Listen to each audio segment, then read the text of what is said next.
Nesse vídeo nós vamos estudar radiação de dipolo elétrico. E revisando um pouco o que a gente falou sobre radiação, então a ideia é que as ondas eletromagnéticas elas transportam energia mesmo através do vácuo. Então aqui um GIF ilustrando aí a propagação de uma onda eletromagnética. E a ideia é que essa onda que vem, por exemplo, do Sol até a gente, está sendo aí transportada por um campo que, quando você está longe da fonte, corresponde aos campos de radiação.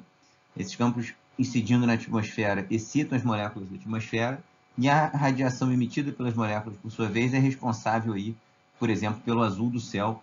Então, na verdade, a gente vai ver que a radiação de dipolo elétrico que a gente vai estudar é basicamente o mecanismo central que explica por que o céu é azul. A gente vai estudar isso em mais detalhe nos próximos vídeos, mas vou fazer alguns comentários já nesse vídeo.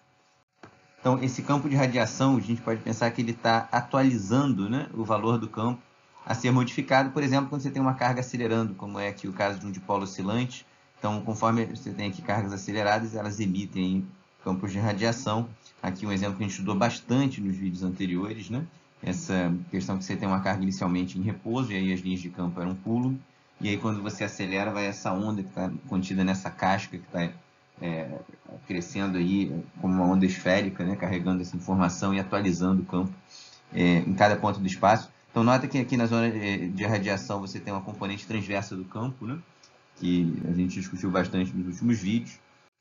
Então, formalmente, quer dizer, a gente está na zona de radiação quando a gente está muito longe das fontes. Agora, o que caracteriza longe? São duas escalas de comprimento, como a gente viu nos vídeos anteriores.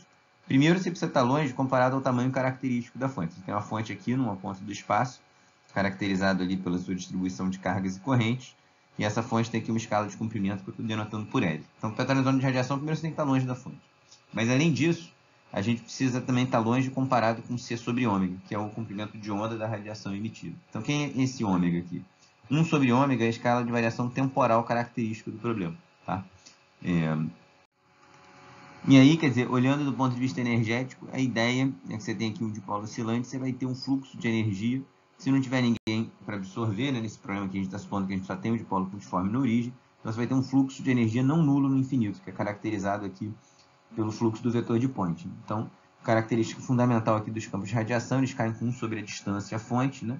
E, portanto, o vetor de Poynting, que é quadrático dos campos, cai com 1 sobre r ao quadrado e vai ter um fluxo diferente de zero. Então, a gente calculou o vetor de Poynting em alguns exemplos e tal. Então, aqui a gente está revisando algumas características centrais do que a gente obteve nos vídeos anteriores para os campos de radiação. E a gente obteve as expressões genéricas aqui para os campos em termos das fontes na zona de radiação. Então, aqui o campo magnético em Fourier. A gente viu que Fourier era particularmente conveniente para estudar a radiação, porque a própria condição da zona de radiação envolve ali uma frequência, né? E aí, na zona de radiação, então, o campo ele cai com 1 sobre R, tá certo? Aqui indicando que é uma onda esférica. Ele vai para zero quando C vai para infinito, né? Ou seja, não teria radiação no limite de C para infinito. E ele é transverso aqui, proporcional aqui, envolvendo aí o produto vetorial com R chapéu. Então, ele é perpendicular ao R chapéu, tá? E no espaço direto aqui, a expressão é dada por essa fórmula que a gente demonstrou no vídeo passado. E o campo elétrico pode ser obtido diretamente a partir do campo magnético. Então, nota que aqui envolve esse T0, que é o tempo retardado da origem. Então, essa expressão daqui, ela vale sempre que a gente estiver na zona de radiação, ou seja, sempre que o R for muito maior do que o ômega sobre C e do que o tamanho característico da fonte. Agora, nesse vídeo, a gente está interessado em situações nas quais os modos dominantes da corrente, ou seja, as frequências características do problema, satisfaçam essa condição aqui. Então, ao contrário da zona de radiação, que envolve comparações com a distância que você está observando da fonte, agora a gente quer uma condição, a gente vai analisar essa condição que envolve uma comparação que não depende do R, não depende de onde você está observando. Depende das escalas de tempo do problema e do tamanho da fonte. E como a gente viu em vídeos anteriores, esse é o regime em que a expansão em multipolos é válida. Então, aqui, de novo, frisando, quer dizer, uma coisa é a zona de radiação. Tá? Aí, na zona de radiação, a expressão mais genérica é essa. Outra coisa é quando essa condição é válida. Se essa condição for válida, vale a expansão em multipolos, independente de a gente estar na zona de radiação ou não. Agora, quando ambas as condições são válidas, a gente tem as radiações de multipolo, que são radiações bem presentes em muitos exemplos físicos interessantes. Eu dei o exemplo da cor do céu, tem vários outros que a gente vai ver ao longo das próximas aulas. E aí um conceito bem importante relacionado à expansão em multipolos aqui, nesse caso dinâmico, né? Às vezes na graduação se vê só o caso estático, mas a ideia é que essa condição, ela se traduz numa condição sobre as velocidades das cargas que estão ali envolvidas, né? Então imagina que você tem aqui o seu sistema que é formado por cargas Q1, Q2, com velocidade G1, V2, estão se movendo aqui numa região de tamanho característico L. Então nota que esse ômega é 1 sobre o tempo característico do sistema, e L sobre o tempo característico do sistema é basicamente da ordem da velocidade, das velocidades características ali, de modo que essa condição aqui significa que V sobre C é muito menor do que 1. Então, tem ali essa relação íntima entre os movimentos serem não relativísticos, né, e ser válida, então, a expansão em multipolos. Essa é uma característica bem importante, que a gente vai voltar bastante no vídeo de hoje. E um jeito de interpretar é isso. Lembra que a ideia da expansão em multipolos, como a gente viu no vídeo anterior, é que o retardamento seja desprezível ao longo da amostra. É isso que essa condição aqui está dizendo. Porque nota que L sobre C, você pode pensar que é basicamente o tempo que a luz leva para carregar a informação de um extremo ao outro da amostra, né? Então, essa condição aqui está dizendo que esse tempo é muito pequeno comparado com 1 sobre ômega, que é justamente o tempo característico do sistema. Então, a informação ela viaja antes do sistema variar apreciavelmente. Então, essa é a ideia, seja da aproximação em multipolos, né? Ela envolve essa escala e também o fato de você estar muito distante da fonte. Mas isso a gente já estava levando em conta só pelo fato de estar na zona de radiação. Então, por exemplo, aqui o caso do dipolinho oscilante também, né? Quer dizer, esse ômega vezes L vai ser aí a ordem de grandeza da velocidade máxima aqui. Esse L aqui seria essa amplitude de oscilação do dipolo. É tipo o movimento harmônico simples que vocês estão acostumados. Ômega vezes amplitude é a velocidade máxima ali adquirida na oscilação. Então, para você ter duas cargas oscilando ali e isso corresponder a uma radiação de dipolo, você precisa que essa oscilação seja não relativística. Tá? Então, essa conexão é uma conexão bem importante aí entre expansão e multipolos e o fato das cargas estarem em movimentos não relativísticos. Então enfatizando aqui as escalas envolvidas, a gente está interessado em estudar radiação, então a gente está supondo ambas as hipóteses válidas, como a gente supôs nos últimos vídeos. Diferentemente agora dos últimos vídeos, a gente vai supor que é válida também a expansão em multipolos. De modo que a gente pode pensar agora na fonte, como a gente viu, como sendo produzida, a gente pode decompor a nossa fonte, a nossa corrente, né, que é o que a gente precisa lá para calcular os campos de radiação, nas contribuições multipolares. A gente viu que as primeiras correções são, quer dizer, a corrente devido ao dipolo, então se o dipolo varia no tempo, isso contribui aí para o termo de primeira ordem, né, na expansão em multipolos para a corrente. Em segunda ordem, a gente tem dois termos que a gente discutiu bastante aí, que é a contribuição de quadrupolo elétrico e de dipolo magnético, certo? Aqui era o dipolo elétrico, né? Não sei se eu lembrei de comentar. E aí a gente agora pode usar, então, o método das fontes para estudar a radiação emitida por cargas por correntes aí, por uma fonte qualquer, tá? E aqui a primeira coisa a chamar a atenção é que o primeiro termo, então, é de dipolo elétrico. Esse é o primeiro termo que aparece na expansão da corrente. E a radiação a gente pode obter direto a partir da expansão da corrente. Mas se você tivesse expandido a carga, o primeiro termo da expansão em multipolo é o monopolo, né? Cadê ele? E aí o ponto é que a gente viu que o campo completo de monopolo é dado pela lei de Coulomb. As cargas podem estar aceleradas, que compõem o sistema, pode estar o que for. A expansão em multipolo, o campo completo é lei de Coulomb sem campo magnético. E isso você pode demonstrar aqui que campo Coulomb, que decorre da simetria esférica, né, do monopolo. E aí você pode usar a lei de Gauss, como você faz em física 3. No fundo, ali a gente está pensando no eletrostático, mas se você olhar lá as suas demonstrações, tudo que você usou é uma das equações de Maxwell, que é o dividir igual a ρ, que é válida sempre, independente de ser estático ou não, e a simetria esférica. Então, quer dizer, isso vale sempre. Tá? Então, isso está mostrando para a gente que não existe radiação de monopolo. Isso é uma coisa extremamente profunda, extremamente importante, e pode ser interpretado, inclusive, topologicamente, que é o chamado teorema da bola cabeluda. Né? Você não consegue pentear aqui uma esfera, né? Você não consegue ter um campo que é tangente aqui à superfície da esfera, sem que tenha algum ponto em que ele se anule. Né? Então, aqui você tenta pentear o cabelo e vai ficar aqui um buraquinho, né? Sempre. E por que isso tem a ver com a radiação de monopolo? A ideia é justamente que a gente tem um campo aqui esfericamente simétrico, porque o monopolo é esfericamente simétrico. E o campo de radiação é transverso. Então, se o campo de radiação é transverso e simétrico, basicamente ele teria que estar simetricamente aqui penteando a esfera, que ele vai ser sempre tangente ali à superfície da esfera. Só que o teorema da bola cabeluda diz que isso não é possível, tá? Então, não existe radiação de monopolo. Isso é uma coisa extremamente geral. A gente está falando aqui de eletromagnetismo, mas se você for para ondas gravitacionais, se for estudar a relatividade geral, enfim, você não tem radiação de monopolo. É uma coisa bem geral, que você pode pensar, então, aí, topologicamente, uma coisa fundamental sobre radiação, que é uma das primeiras coisas interessantes de a gente destacar.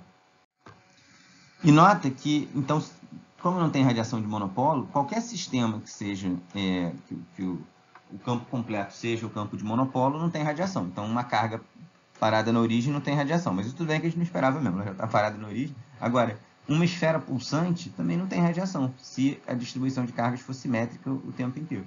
Porque esse cara daqui, justamente como a distribuição esfericamente simétrica, o único termo de multipolo que não se anula é o monopolo elétrico. Não tem mais nada. Não tem nenhuma outra contribuição. Então, o campo gerado por essa contribuição longe é dado por essa expressão daqui. Tá? Agora, nota então uma coisa curiosa, que se você olhar carga a carga, as cargas estão acelerando. Nota que elas estão pulsando aqui. Você tem uma aceleração, você tem uma corrente radial em que as cargas estão indo para fora e depois para dentro. Então, isso aqui precisa de aceleração das cargas. Então, um sistema formado por cargas aceleradas pode não irradiar. Tá certo? Então, o que eu estou mostrando esse exemplo. É muito profundo você não ter radiação de monopolo. Tá? Não estou dizendo apenas que cargas multiformes paradas não irradiam. A gente está dizendo uma coisa muito mais geral, muito mais profunda do que isso. Então, quando a gente vê lá, por exemplo, que a gente vê lá o modelo de Bohr, ou os elétrons nas órbitas estacionárias, eles não irradiam e fica parecendo uma coisa totalmente absurda.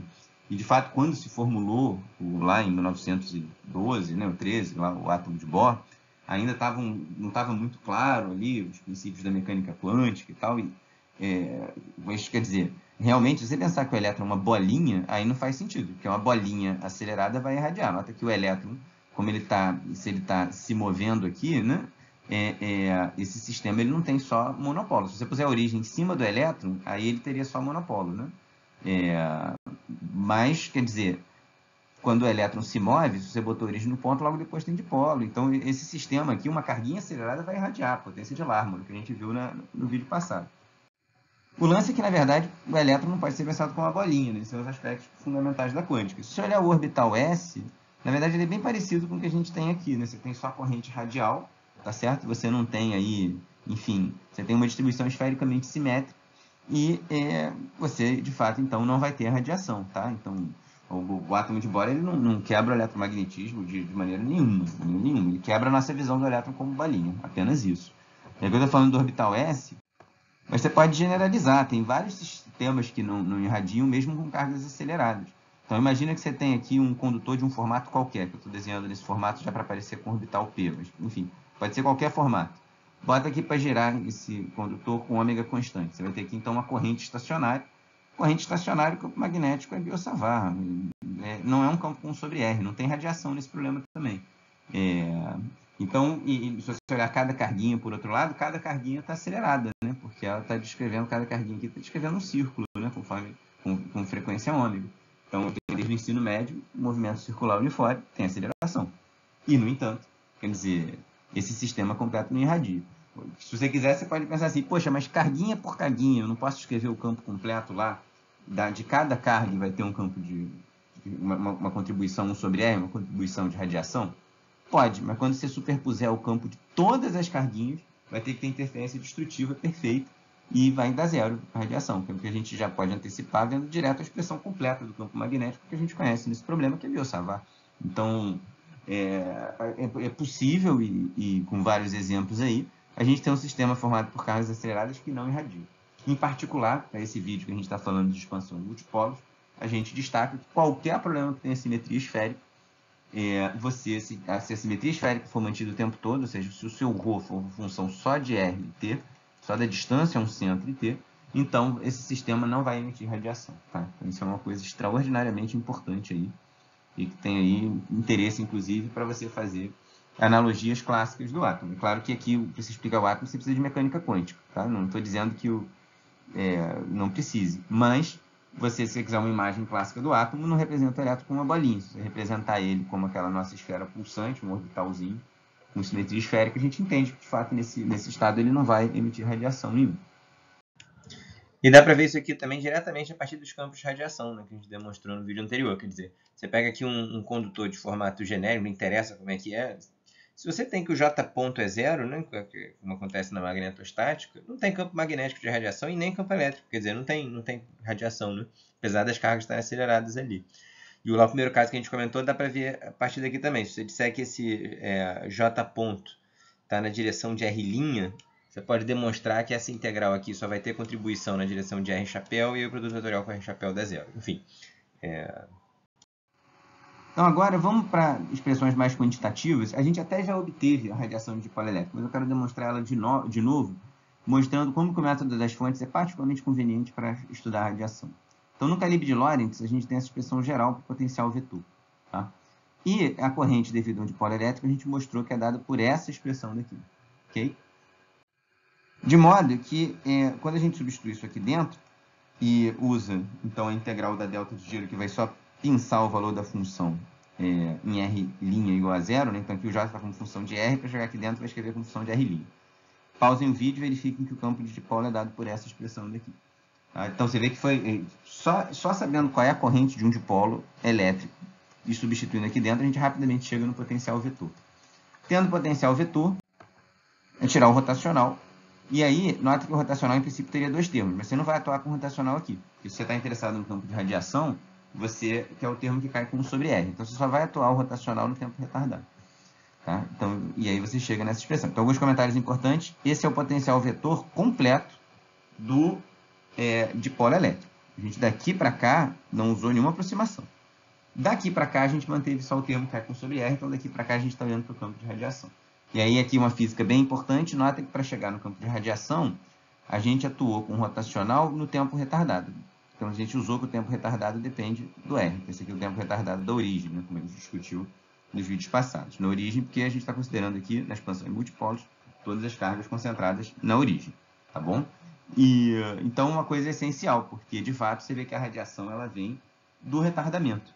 Ou seja, se você não tivesse retardamento, se você levasse o C para infinito, aí, o único termo que ia sobrar quando você tirasse o rotacional do ar é um termo de 1 sobre R ao quadrado. Você ia chegar em Biot-Savart, não ia ter, então, aí, radiação. Tá? Então, radiação e retardamento são coisas intimamente relacionadas. A própria zona de radiação, como a gente viu, é caracterizada por você estar na zona no qual o retardamento é absolutamente essencial.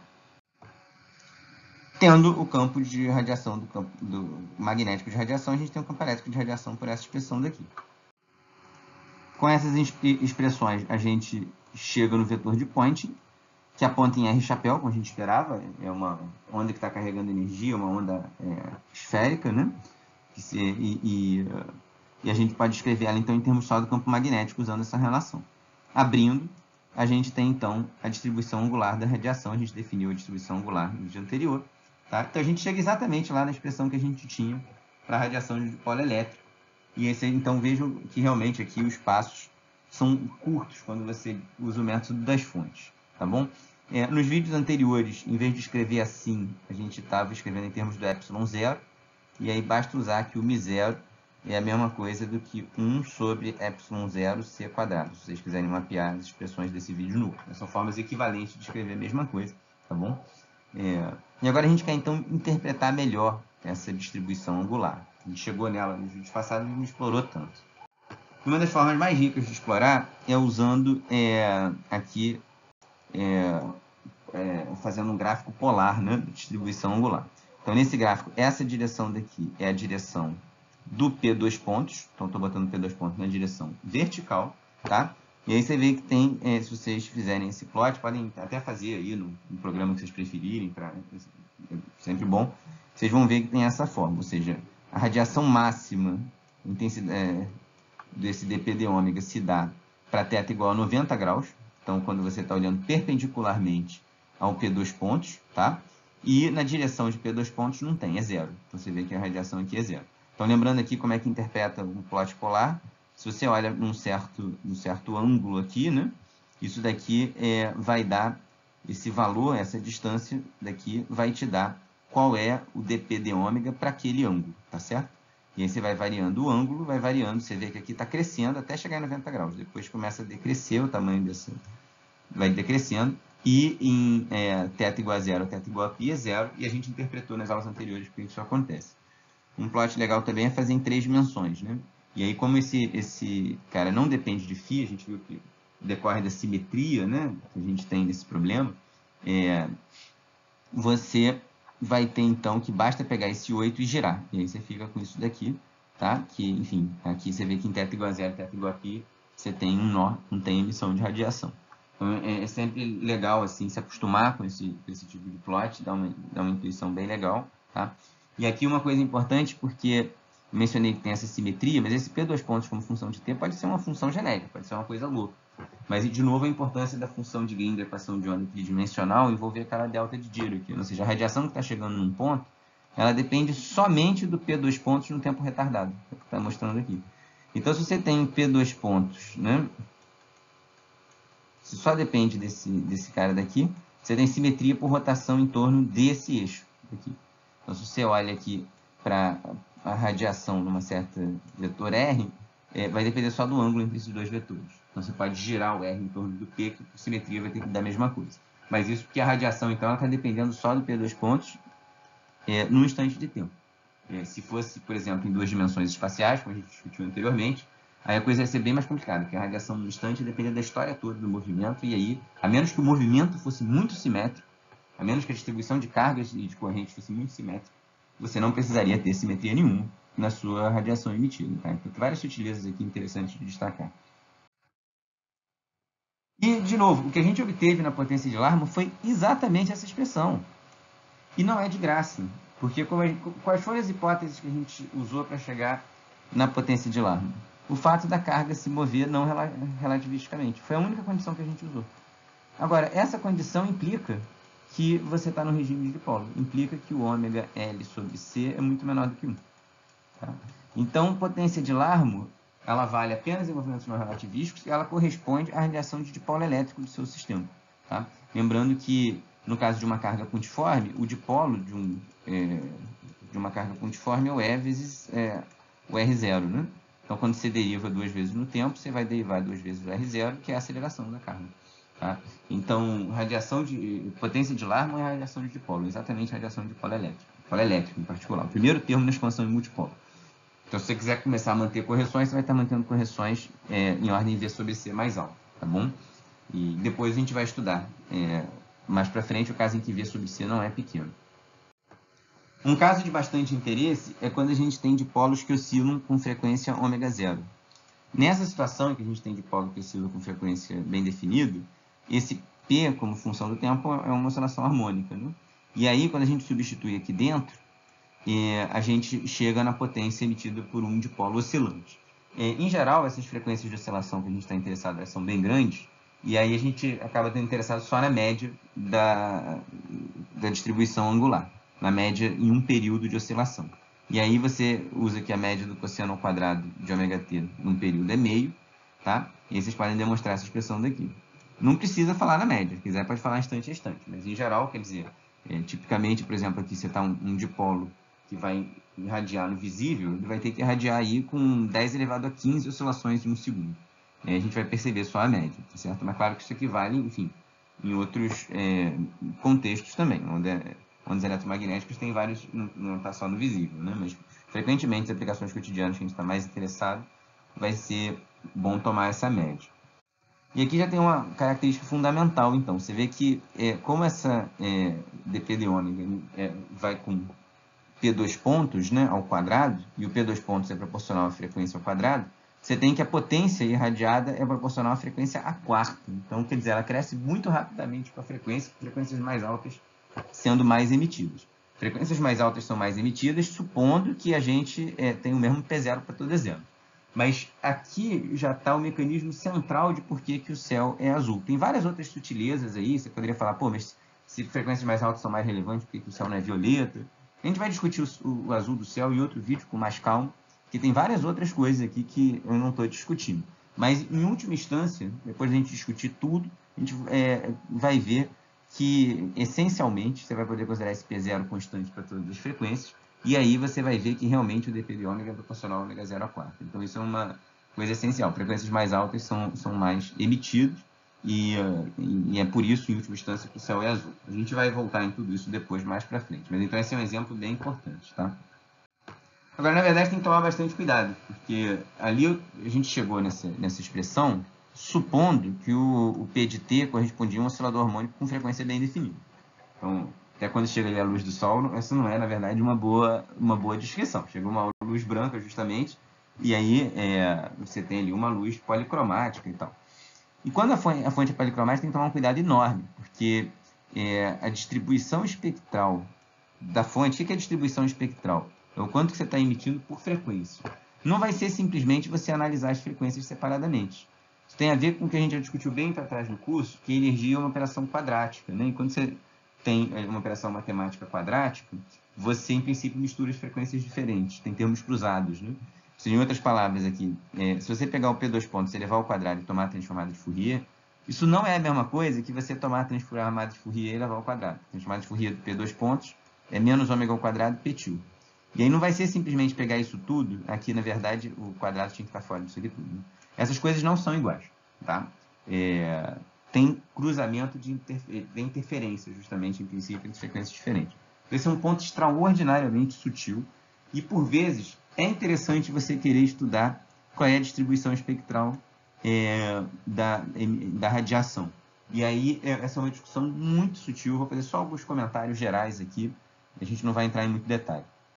Mas, por exemplo, imagina que você quer saber a decomposição espectral da radiação total que é emitida. Então, eu não quero mais saber agora instante a instante. Até agora, o que a gente fez foi encontrar um dp de ômega, tá certo?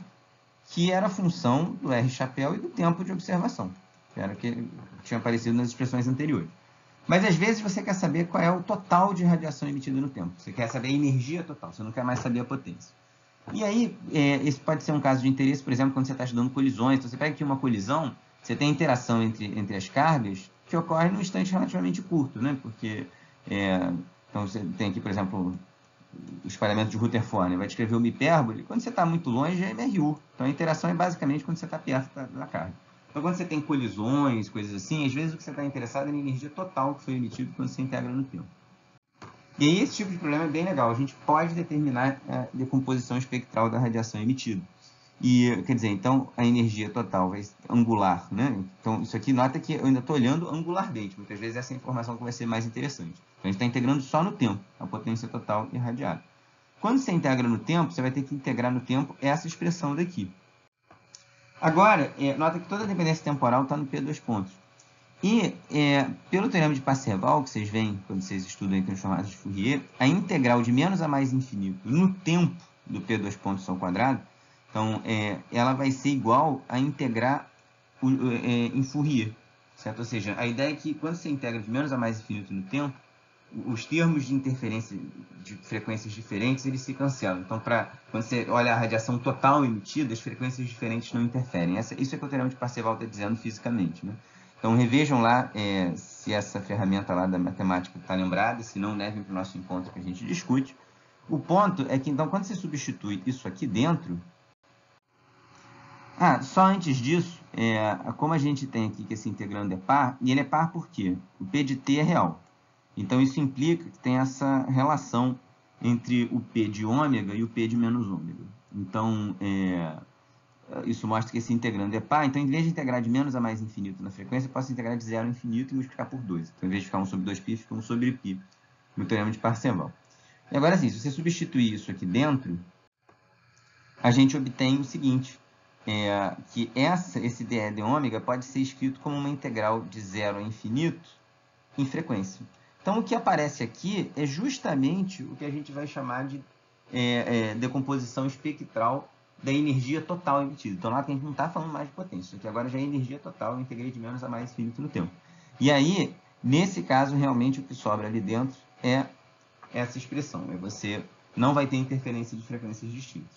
Então, de novo, quando que isso é útil? Quando você quer saber o total que foi irradiado. Se você tem um sistema um dipolo oscilante que irradia de menos a mais infinito no tempo, isso, enfim, vai ter uma energia total infinita irradiada, né? Isso aqui é particularmente interessante nesses sistemas em que a radiação se dá por uma interação de cargas que ocorre no intervalo de tempo finito.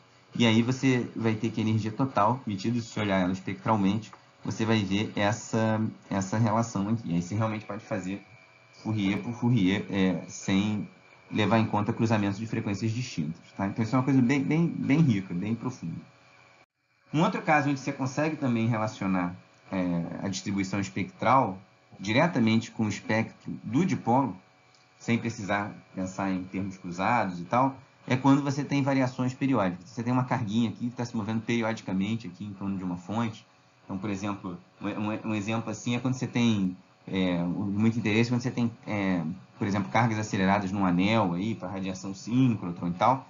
Nas situações em que você puder dizer que o dipolo varia periodicamente, você consegue distribuição espectral. O exemplo da radiação síncrotron vai dar para obter distribuição espectral, mas ela não entra na aula de hoje, porque tipicamente as velocidades são próximas à velocidade da luz. A gente vai ter efeitos relativísticos fundamentais. A gente vai estudar a radiação síncrotron lá na frente. Mas é já para adiantar que sempre que for periódico, você vai conseguir também analisar espectralmente o movimento. E a razão disso é que quando você tem a periodicidade temporal, você pode expandir o seu dipolo em séries de Fourier. E aí, todos os modos que aparecem são múltiplos aqui da frequência fundamental, do harmônico fundamental, que é o 2π sobre o período, tá certo? Então, em outras palavras, se você quiser tomar a transformada de Fourier de um sinal periódico, vai dar zero para todas as frequências, exceto os múltiplos do harmônico inferior aqui, do harmônico primeiro. Né? E aí, quando a gente usa essa expressão, a gente tem então que o P dois pontos de t vai ser só derivar isso aqui no tempo, vai aparecer um n ao quadrado, ômega zero ao quadrado, somado em n, de modo que, se eu tomo agora as médias temporais em um período da oscilação, você agora vê que todos os termos que não são com a mesma frequência vão se cancelar e, de novo, você não tem interferência de termos com frequências diferentes.